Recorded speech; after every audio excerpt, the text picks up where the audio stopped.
তাদের চাকরি খেয়ে নিন না, তাদের জ্যান্ত জ্বালিয়ে দিন, তাদের ফাঁসিতে ঝুলিয়ে দিন, কে মানা করেছে? কিন্তু সবাই কি টাকা দিয়ে চাকরি পেয়েছে? যারা টাকা দিয়ে চাকরি পায়নি, যারা স্বচ্ছভাবে কঠোর পরিশ্রম করে চাকরি পেয়েছে, তাদের দোষ কোথায়? তাদের বিচার কোথায়? কি 26,000 শিক্ষককে এত বছর শিক্ষকতা করার পরও আবার তাদের প্রমাণ দিতে হবে যে তারা আদৌ শিক্ষক হওয়ার যোগ্য ছিল কিনা। কেমন লাগে বলো? অনেকেই বলবে এই নিয়োগে অনেক ডুপ্লিকেসি আছে, অনেকেই টাকা দিয়ে চাকরি পেয়েছে। আমিও বলছি হয়তোবা পেয়েছে, কিন্তু সবাই কি টাকা দিয়ে চাকরি পেয়েছে?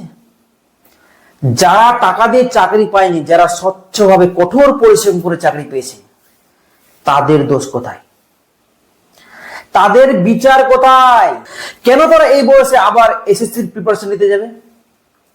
কেনই বা তারা কয়েক লক্ষ এসএসসি ক্যান্ডিডেটদের সঙ্গে আবার লড়াই করতে যাবে? কেন?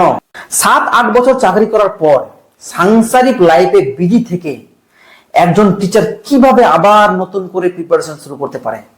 কতটুকু কিভাবে পড়াশোনা করতে পারবে? এই চিন্তা ভাবনা কি একবারও বিচারকদের মাথায় আসেনি এই রায় দেওয়ার আগে? কোর্টের কথায় মেরিট লিস্ট নাকি মেলানো যাচ্ছে না, ঠিক ভুল নাকি বাছা যাচ্ছে না, তাই পুরো প্যানেল ক্যান্সেল। এটা কোনো কথা হলো? যারা এই দুর্নীতি কেলেঙ্কারিতে যুক্ত, যারা আপনাদের এই মেরিট লিস্ট মিলাতে সাহায্য করছে না, তাদের চাকরি খেয়ে নিন না, তাদের জ্যান্ত জ্বালিয়ে দিন, তাদের ফাঁসিতে ঝুলিয়ে দিন, কে মানা করেছে? ভারতীয় দণ্ডবিধি এবং ফৌজদারি নীতিতে একটি মূল্যবান কথা আছে। কথাটি কি? It is better that 10 guilty persons escape than that one innocent suffers. মানে কি?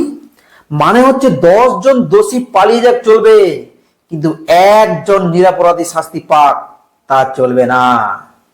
উইলিয়াম ব্ল্যাকস্টোনের একটি মূল্যবান উক্তি এটি, যা আধুনিক আইনে বিশেষভাবে ফলো করা হয়। কিন্তু এই রায় দেওয়ার সময় কেন এই নীতি ফলো করা হলো না? তাহলে হাইকোর্ট আর সুপ্রিম কোর্টও কি পলিটিশিয়ান দ্বারা নিয়ন্ত্রিত হয়? প্রশ্ন জাগে। এই প্রশ্ন আরো জোরালো হয়ে ওঠে কখন জানেন? যখন দেখি হাইকোর্টের জাজ বা সুপ্রিম কোর্টের জাজ রিটায়ারমেন্টের পর কোন নির্দিষ্ট পলিটিক্যাল পার্টিতে জয়েন করে, তখন এই প্রশ্ন আরো জোরালো হয়ে ওঠে। বিশেষ করে 26,000 শিক্ষকের যে এই চাকরি চলে যাওয়ার রায়, এই রায় এতটাই অযৌক্তিক মানুষকে মনে হয়েছে যে মানুষ এখন সন্দেহ করে বসছে যে সুপ্রিম কোর্ট বা হাইকোর্ট হয়তো পলিটিক্স দ্বারা নিয়ন্ত্রিত হচ্ছে। আপনার কি মনে হয়?